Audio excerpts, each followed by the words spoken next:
Welcome to this panel on breaking through the boring of B2B tech branding. I'm Siddharth, Asokan, CMO at Softwire. We've got an incredible panel here for you. So glad you could all join us. And before we dive in, I'd like to invite my panelists to introduce themselves. Susi, do you want to go ahead? Hi, everyone. Thanks for joining today. My name's Susi O'Neill. I'm the head of B2B brand at Kaspersky. We're a global cybersecurity company. And I love to share my thoughts about how we've made this intangible thing, which is our IT software base, more tangible in the real world. Timo? Hello, everyone. My name is Timo Pelz. I am the VP of Business Marketing at Reddit. Reddit is a community of communities, and it is my job to connect our more than 100,000 active communities to businesses across the globe. I'm excited to talk about brand and B2B today. It's an exciting topic. Thanks for having me. Awesome. Thanks, guys. Let's dive in. Let's talk about the title of the panel itself. And I'd love to get both your thoughts on this. Are B2B tech brands boring? Are they inherently boring? Or is it just the way we communicate and talk about the brands? There's so much jargon thrown around. I'd love to get your initial thoughts on how you think about B2B tech branding on a regular basis. Susi, do you want to go first? Yeah. I actually originally did a bit of theatre training at university, and they do say there are no such thing as small parts, just small actors. And I do think that also translates into the marketing world. There's no such thing as boring products. There's just boring campaigns or boring ways of looking at it. And I'm quite new to a specific B2B role. I've always worked for the first couple of decades of my career very, very broadly across government and consumer. And I don't necessarily see this huge line in a stand and distinction. The more we think about B2B as broad communications, because we're communicating to people at the end of the day, I think more successful our campaigns can be. But we have additional barriers. We typically have smaller budgets than the consumer, and that's because we have to reach more targets and more sectors, different segments. So it's a lot more challenging for us to stretch our budgets and do things in a clever way. And also there's fairly low expectations sometimes from our audience. They're not necessarily expecting to be entertained or overwhelmed or have great production values. So if we are able to deliver that magical rabbit out of the hat and able to deliver something brilliant on our shoestring budgets, then we can really start to over-deliver to what our audience expects. But always remember, in today's world, and particularly like today, I mean, my mother-in-law's house in Athens, so we don't know where our audience are, and they're continually full of distractions. So you're competing in the social media feeds against all the other things happening in that person's life. Even LinkedIn is becoming very, very personal based in the news that it's serving up. So we have to think about how to reach people in that way with the right tone, the right formats and messaging, so it feels as digestible and something worth spending their time with your communications, as much as a piece of entertainment-based consumer marketing. Mm-hmm. Timo, you're obviously at Reddit. I'd love to, I'm sure everyone would love to understand, how you think about brand, especially from a B2B standpoint. Yes. So look, I think it's B2B brands are considered boring only if their marketing is boring.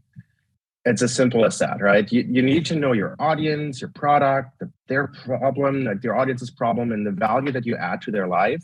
And then you need to communicate that authentically. So if you don't really know who you are as a brand, you tend to, I almost feel like you put on an act to come across as more rational or more serious than you need to be, right? And in the process, you oftentimes end up masking what is really something that could differentiate you as a brand, right? The key thing, and I'm similar to Susi, I haven't been a B2B marketer my entire life. I've spent a lot of time in this area, but I come from a consumer background. And when I look at B2B marketing, it's almost like we pretend that we don't know how people make decisions. In B2B, we tend to look at things through the lens of just rational thought.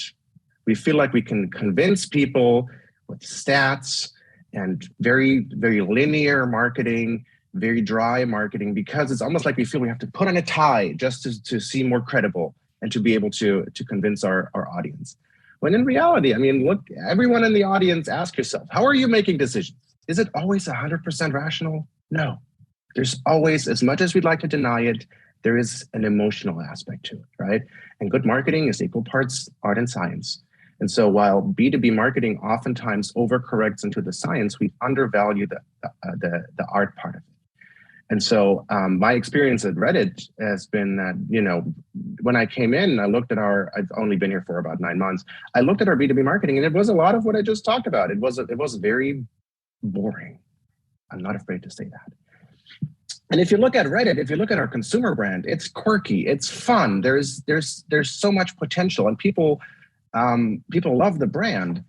And so we just decided to lean into that more, right? From a creative point of view, from how we want to inform our tone and voice, how we want to bring things to life.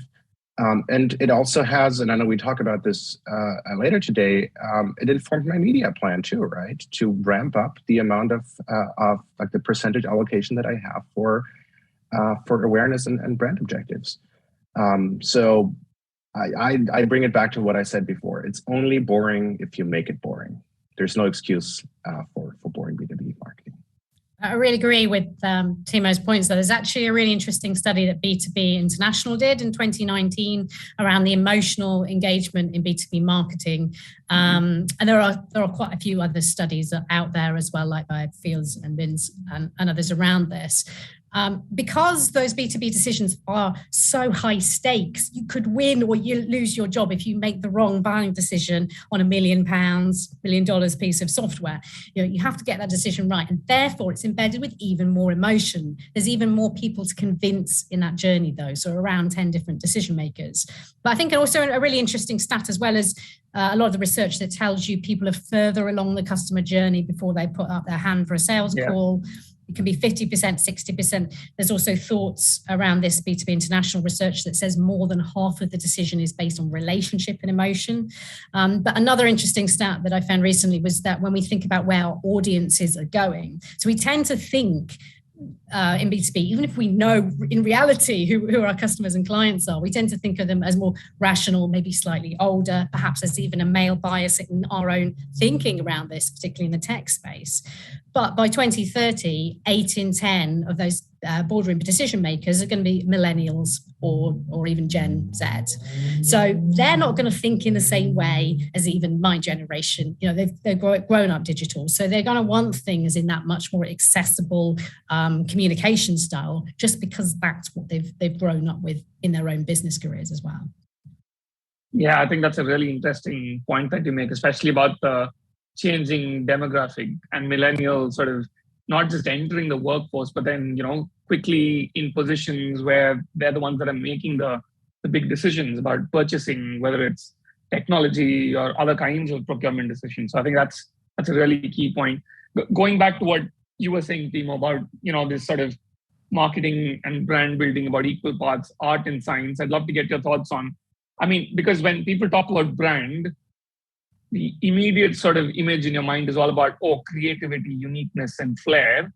How much of it is someone coming up with this, brilliant, tada idea for it to be, how much of it is, having your brand guidelines in place, making sure everybody understands the messaging, the positioning? How do you make sure everyone across your organization is saying the same thing? So I'd love to understand how you balance those two elements, Sure. So I think it is a common mistake to think that the big moment, the out-of-the-box, quick win creative idea is going to be the thing that is going to catapult your brand into the stratosphere. The reality is that we like to think that way in B2B context because we're just primed to see a lot of immediate gratification for our marketing efforts because we tend to be very lower funnel focused, right? But brand doesn't move that fast. Brand takes more time. You build that incrementally. It takes a little bit more time to see the impact. It doesn't happen tomorrow when you do it today. And so the big creative idea should not be something that is at the start of your thought process here. It should be something that comes at the very end when you have done your homework, when you have really thought about who are we as a brand? What differentiates ourselves from our competitors in this space? Do we pay enough attention to their marketing efforts? Are we doing just the exact same thing and we're just putting another color on it?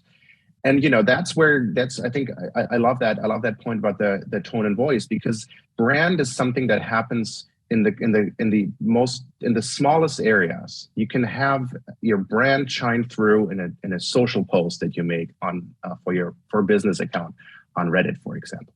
There's so many opportunities to do that, but you can only do it if you have identified how your brand is going to show up. If there is a consumer side to your brand, you should find the common ground here, because the people, Susi, you mentioned this, the people that you're targeting, they're consumers too. So you don't want them to think, oh, there's a very different side of this brand on the consumer side, and then I see this very overly serious or rational brand on the business side, right? So that is something to keep in mind if there is a consumer piece. And then just be really clear about what your brand is and isn't, and how you want it to come to life in the different channels that you use. And if one of the things that you decide that makes sense for you, that gives you the opportunity to properly express who you are as a brand, if that is the big bang event, if that is the stunt, then great. But you shouldn't do it just because you feel like that is what you do when you do brand marketing, or it's something that you feel like your stakeholders internally might expect, because I think that's the quickest way to shoot yourself in the foot. You want to be able to demonstrate that you're moving the needle on the key brand metrics that matter to you. For me, that's awareness, familiarity, comprehension of our solutions for businesses at Reddit. And that just doesn't happen overnight. And if someone pitches me on my team on a big creative idea, they have to show me how it connects to who we are as a brand and how we want to show up. Because at the end of the day, brand is that impression over a long time that you make through frequency and continuation and consistency, and not through the wacky out of the box ideas. Yeah, I would agree. Also, something you said, Timo, about you were leaning into the consumer brand, which was more fun. I think there's an interesting dilemma there about whether you have a distinctively different B2B brand. I mean, in case of most businesses, you're investing a lot more in your consumer brand to get that reach. So you want to make sure that reach goes as far as possible and starts tipping over into B2B.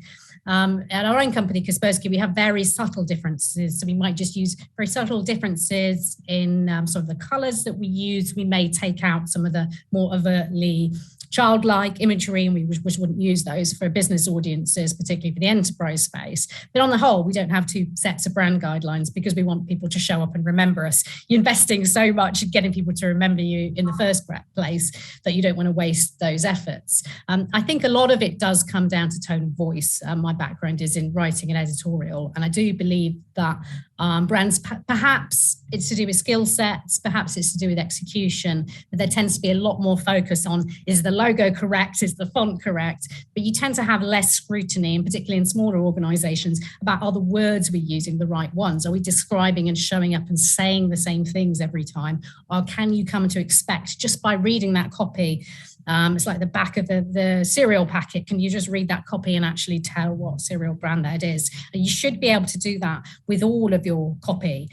It's a really big challenge, and how far to lean into jargon is an interesting one, because if we're talking about technology marketing and we're going to a very tech audience, in the case of my brand, we work with info security researchers who are deep tech. You have to use the right language for that audience. Otherwise, you get accused of dumbing down. So it's really understanding in that segmentation who you're trying to reach. But I do think that there's no excuse for poor writing. And one of the disappointing things I felt moving from a more generalist role into B2B, particularly when working with some of the media publishers, who I won't name and shame, but it feels like it's where journalists have gone to die. There's not the imagination or high quality or clarity of words. The structuring of longer pieces doesn't pull you in and make you want to read through to the end. So those sort of qualities of good copywriting and good journalism, we really need to invest in them in B2B and make sure we're doing the right kind of hiring to make sure those people are in the talents with our creative agencies, with our publishers, and also in-house.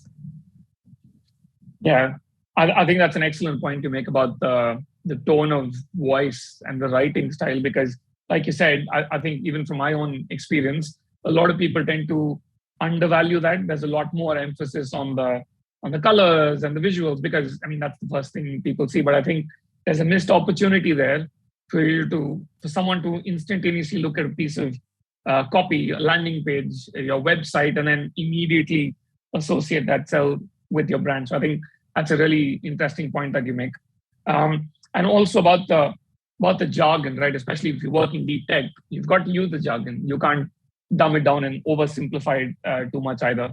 I think those are excellent points to take away from this. Timo, anything you want to add on that point before we move ahead? Sure. So I think Susi, you're absolutely right. There are nuances to how you think about your B2B and B2C brand, right? My boss, our CMO, Roxy Young, she talks about Reddit having one brand but different audiences, and I really like that idea that we can still be true to the same brand as long as we make sure that we fully understand what our audience needs from us, and we tailor our marketing to that need. The other piece is, I think, that outside of just the creative realm, there is more opportunity for efficiency and synergy between consumer and brand. One of the things that I was looking for when I made the move towards Reddit was the fact that B2B marketing sits in the broader marketing organization. That isn't always the case. And so here we have an opportunity to be much more aligned with what our consumer team is doing. So when our consumer team is preparing a big campaign, Susi, you're absolutely right. Their pockets tend to be a little deeper. They are able to create a little bit more buzz. We try to be active on the heels of that, right? Consumer attention is very easily transformed into business attention. There is just more latent awareness of the brand when there's been a big push, there's been a big campaign. And so even those small things allow you to just strategically align the two a lot more. Awesome.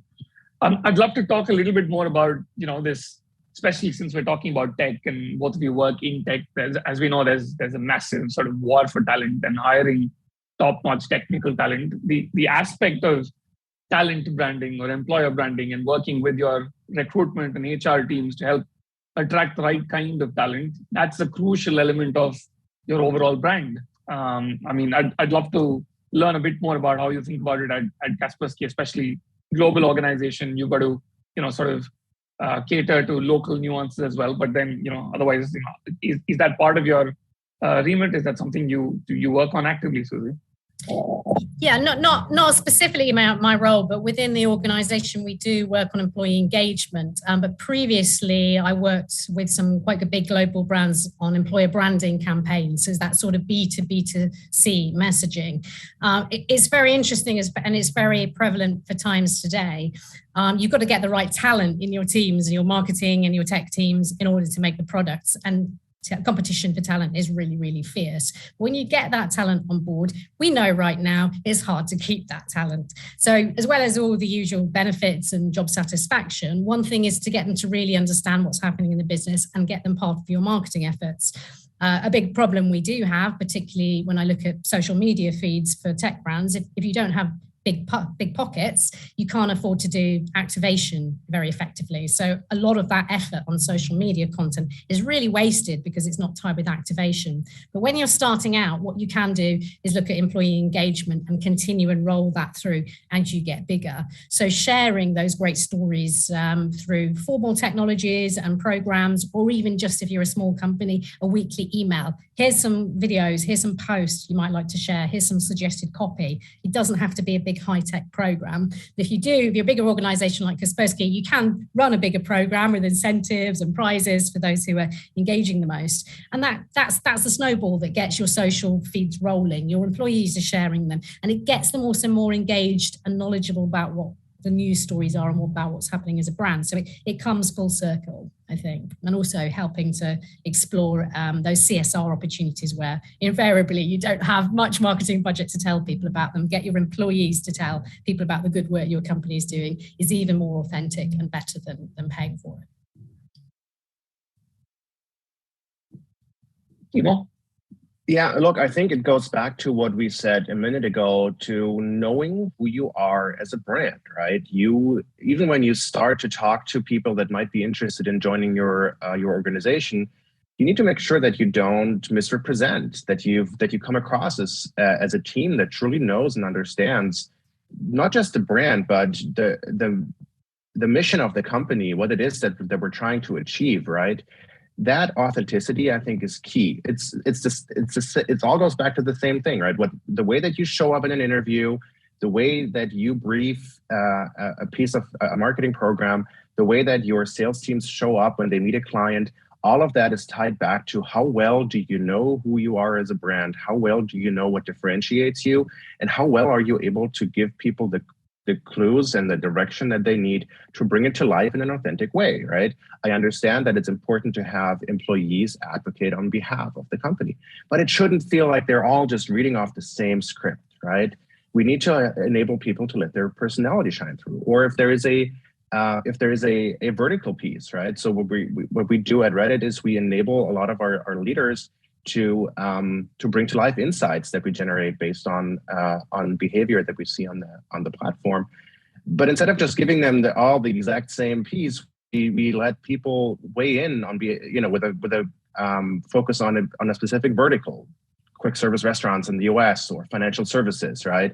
Or we like to align it to trends in a specific industry. So it becomes more relevant and positions us as a partner. And we allow people to let their personality shine through so that it doesn't stick out in someone's feed as something that isn't congruent to how that person communicates in digital. And also when you eventually end up meeting that person in real life, you want this all to be an authentic experience, the same way that you would want your marketing over time to be, authentic. So I think the enabling people to fully grasp and understand what the brand, what the company is all about, and then empowering them to bring it to life in a very authentic way, I think is a key piece here. Yeah, that's amazing. And I'd also say another thing about getting your employees involved in the content creation is you move the company from being an it into a we. So particularly in the B2B space, you've got a real opportunity here. You want to get your people out there as quickly as possible so people understand you are a multinational company. They understand the passions and the technologies and the expertise that you have as a business. So the best way to do that is to get people to author pieces, to present to video. It doesn't have to be a high budget. It doesn't have to be a hugely complicated program, but that's going to really, really pay dividends down the sales pipeline because you're starting to bring your talent in much earlier and building your credible expertise and really show what you can do instead of telling people. Yeah, absolutely. I mean, I work for a professional services firm. We're a tech consulting agency, and our product is our people at the end of the day. And how do you showcase that? It's through all the things that you just mentioned, Susi, which is, invite them to be part of the process, offer them the platform and the opportunities to share their thoughts via content creation, speaking at various conferences, and just providing them the opportunities. So in many ways, I think our role in marketing is to provide, be an enabling function or provide a platform to showcase their views and their thoughts. And going back to what you were saying, Timo, about authenticity, I mean, because if you give your employees a script or something that they're supposed to parrot and repeat, then they'll do it for a little bit because they're supposed to, but you can't sustain that. And you won't get the kind of engagement and goodwill that you want from your employees, which is, 100 times more valuable if it's authentic, if they believe it, if they see it happening every day within the organization. I think that culture just sort of permeates and shines through everything. So I think that's an excellent way to really, really get your brand out there because, at the end of the day, it's people talking to people, both from a hiring standpoint, but then also ultimately good for business. Yeah, awesome. Let's talk a little bit about everyone's favorite subject when it comes to branding is measurement, metrics. How do you build, sort of those business cases for those crazy out-of-the-box ideas, maybe not even so crazy out-of-the-box ideas. And I think I personally feel there's this sort of false dichotomy between performance marketing and brand marketing, and the conversation's sort of gotten too polarized, and ultimately they're supposed to be part of the same equation, part of the same thing. But I'd love to learn, hear about your thoughts on that aspect in terms of, okay, how does it relate to the business? How are you building the business case? What are the sort of metrics or measures of success that you look at from a brand point? Susi, do you want to go first? Well, ultimately, we're all here to sell. So getting your full funnel, I hate the word full funnel, by the way, because I tend to work more on the upper brand piece, but also it can be very, very hard to track that measurement. People find things and they're influenced in so many ways that you can't possibly track. But ultimately, we need to build that sales case. And build that longer term investment of brand as that drumbeat that fills all the way through and all the time. I think one of the things I find quite tricky here is if you do want to invest in a bigger idea and it's more high risk, if you go to those typical panels in which you present your ideas and say, do you prefer this idea you've seen before and expected or this quirky new one, you're always going to get people diverting to the old one. So there are some interesting panels out there like System One who will let you to track by emotion. So we can be thinking, what emotion are we trying to convey here? What sentiment change do we want? And therefore, what new creative idea will take us forward? If we do the same as we did before or our competitors do, at best we'll get the same or incrementally better results, and performance marketing tweaks will only take you so far. And another option, which is typically the one we all fall back on, which is when you want to do something more risky, you argue your case like no one's business, and you get a very small budget and you're able to test it out and see whether it works. So that's what I was able to do for an audio series where it was an unknown use case, an unknown cost per view or acquisition, but we were able to do that on a budget and then show credibility through awards is another route into proving to your boss that what you did was worth the risk. But we have to be very, very careful, because if you ask a big panel of people about something that's quirky or funny or a little bit controversial, you'll often get a no internally. And also a lot of those panels will give you a no. So you have to think very carefully about how you're going to scale up to that bigger idea or present it in a way that's going to get ultimate buy-in. Mm-hmm. Timo? Well, so when I look at what to measure, and we all know we can measure things to death, right? It's not just that you measure; it's making sure that you focus on measuring the right things. So I challenge my teams to think about, think ahead at the end of the year, and imagine you're looking back at the year that has just passed. What are the key things that you feel you would have needed to move for it to have a material impact on the business, right? And so for me, there are two areas here. One is I have specific brand goals that I want to achieve. And then there are broader business goals around and I'm going to use the word here, Susi, excuse me, please, the full funnel approach that we have at Reddit. And I think brand plays a key role in the latter as well. So let me talk about the first one first, right? So it's not just knowing what you measure and what you want to move. And in my case, that is awareness and familiarity, right? There are still a lot of people out there who are asking themselves, what is Reddit? Why should I care about Reddit, right? And it doesn't even talk about the B2B proposition at this point. It's just making sure that we introduce the brand to people, right? So that then they are more receptive to us talking about our business solutions. And so the key piece to measure that is to make sure that you, manage the expectation. I said this before a minute ago. This is something that you do over time, consistency, frequency over time.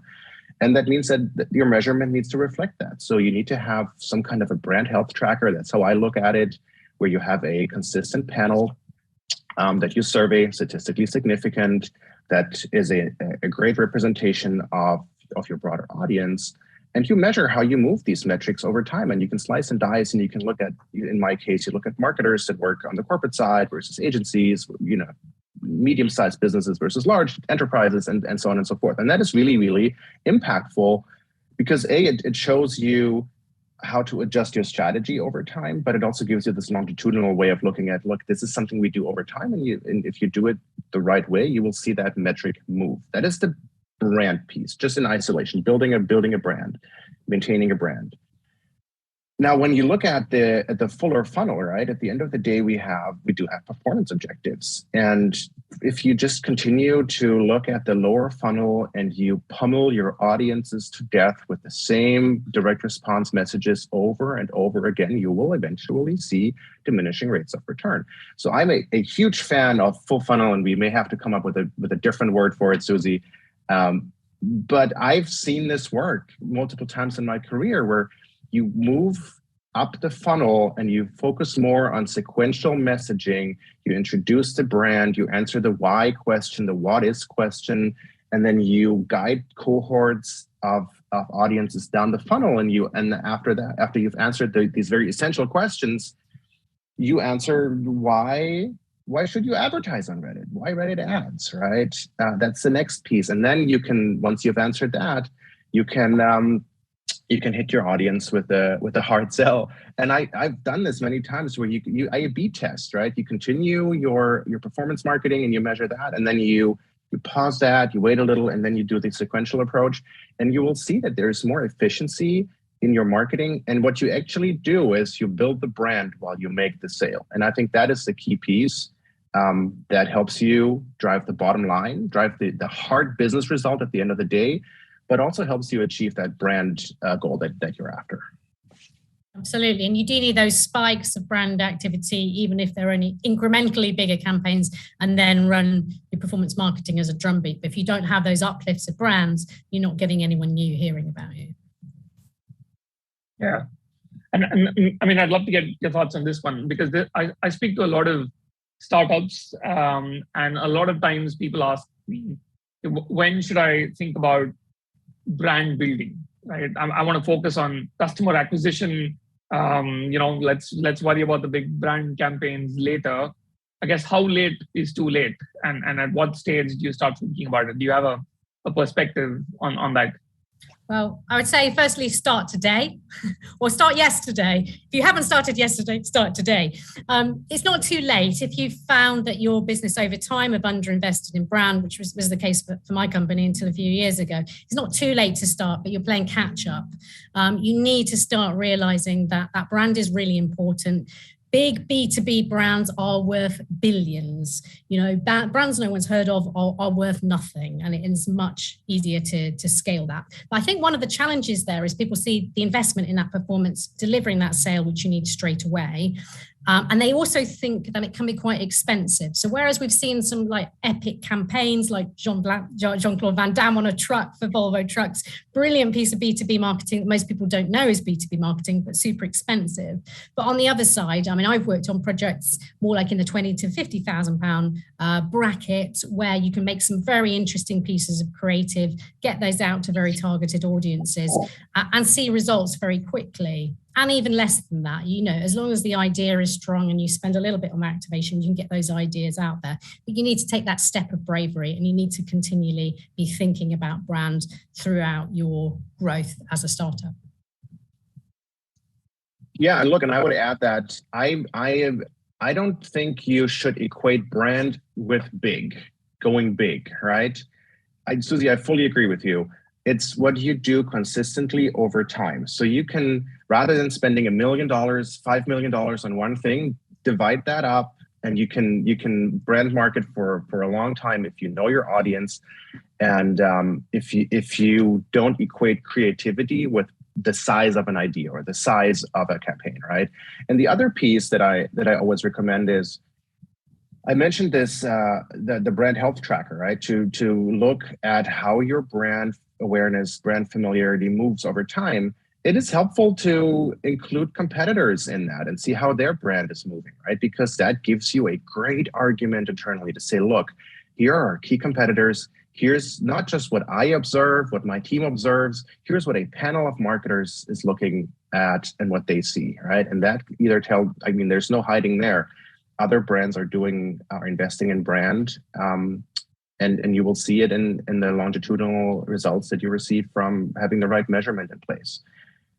So I think the key takeaway here is, don't equate brand with big. Brand is consistency over time. And I think it's a lot of your success in this area depends on how you set it up internally. If you set it up as a big thing, then I think you're setting yourself up for an uphill battle. I think there's also, I would say, if you're watching this and you are in a very startup mode or have low budgets, just think about what's the smallest test you can do to try to stop and change the patterns and be less boring. So maybe hire a freelance writer to do one article for you, hire a designer to do an image to accompany that isn't the usual image you do, and just test that out. It can start that small, and that's a starting point to start to transition away from what the norms and the expectations are in your category, because everybody needs to stand out in their category, whether they're Coca-Cola or IBM. Awesome. I think the key takeaway is brand doesn't have to be expensive and doesn't have to be big, but you have to start soon. Start on day one. Absolutely. While I check to see if we've got any questions from the audience, before we close out, I'd love to hear sort of closing thoughts from both Susi and Timo. I mean, if there was a piece of advice or a couple of final thoughts on building a great world-class B2B tech brand, what would you say? Timo?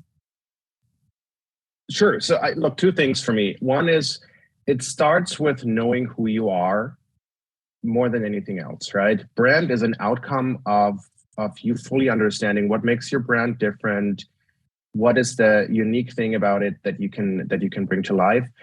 And then the other piece is don't look at it in isolation, right? Brand is one piece of your broader marketing mix, and it adds value in many different ways, right? Depending on where you are in the journey of your brand and of your company, you may have to invest a little bit more or work a little bit harder on that upper funnel piece, on that awareness piece. But to echo what Susi said, there's no excuse for not doing it, because it will pay dividends both over the long term for your overall brand, and also it will, and that is a true belief of mine, it will make your media overall more efficient. I would agree. On the question of making your brand really fly and work and not be boring, challenge yourself. If you're working on a campaign or you receive a piece of copy or an ad creative and you find it dull, your audience are definitely going to, because they're stepping at it from the outside. So if you do have access to those panels, as Timo was talking about, or those trusted confidants or partners that you can riff ideas through, use those. Don't just always accept that the first thing is the right thing, and just keep challenging. Everything can be a bit cleaner, a bit easier to read. Headlines can be sharper, and all of those things don't really cost that much money. They just require a little bit of consideration and thinking and a bit more time in the crafting side. And that's a big difference for what we can do differently in B2B. Awesome. Excellent. That was brilliant. I'm just looking, there don't seem to be any questions, but a few comments here that I think are worth reading out. So we've got one person who says customer journey instead of funnels might make it feel less dirty. So maybe that's one way of thinking about it. Yeah, I like it. I like customer journey. Yeah. We've got another comment about effective brand awareness starts with consistent brand messaging. Yeah, absolutely. I think we can all agree with that. And then the brand is the promise, the why, what it says on the tin. It's everything that the company says and does, and being authentic. Authenticity is king or queen. Yeah, absolutely brilliant. Oh, okay. We've got one more question that's come up. We've got one. Okay. So how do you manage the resistance from across the board if you try to move things in a different risky direction? I think we touched upon this a little bit, but who wants to take this one and maybe summarize? Yeah, I mean, certainly using external panels help, but there is a risk there that you end up with back to the expectation. So you need to frame those questions very carefully, or scale it up is another way of doing it, and doing a small test. So I wouldn't put all your eggs in the most risky, edgy thing straight away, because if it doesn't work, then a lot of things are at risk there. But also you do have to hold your ground, and I've had to do that on numerous occasions, and say, I actually believe this will work. And sometimes that's a brave position as a B2B marketeer, because no one wants to be put in a risky position themselves and in their own careers, but sometimes you have to stand up for what you really believe is going to work, and hopefully it will pay off. Look, I'd say that be a good partner internally, have that conversation, try to understand what is the risk that we're talking about. How much of that is an excuse we like to put forward to not dare ourselves to do something we haven't done before, and truly understand that, right? If you aren't already meaningfully investing in brand, what risk is there to your brand? I just try to understand where the fear or the aversion of the risk comes from, and then bring it back to showing that you've done your homework. You're not doing this just to be flashy, just to for the sake of doing it. Show your partners that you have the best interest of the business in mind. Show them that you have put the thought into who are we as a brand, how do we show up, and how is this a manifestation of that? And that should ideally help you have these conversations. It might not win people over right away, but instead of saying, "Oh, you're all naysayers, you just don't get it," try to understand what their risk assessment is and what it comes from, and help them understand where you're coming from and how what you're doing is actually in support of both the brand and at the end of the day of the business. Excellent. Hopefully that's great, good advice so that answers your question. Well, I think we managed to finish just on time. Thank you both, Susi and Timo. It was an excellent discussion. I'm taking away a lot from this. I hope you enjoyed that one. Thanks a lot. Thanks, everyone. Thank you, Siddharth. Thanks, everyone, for tuning in. Do get in touch.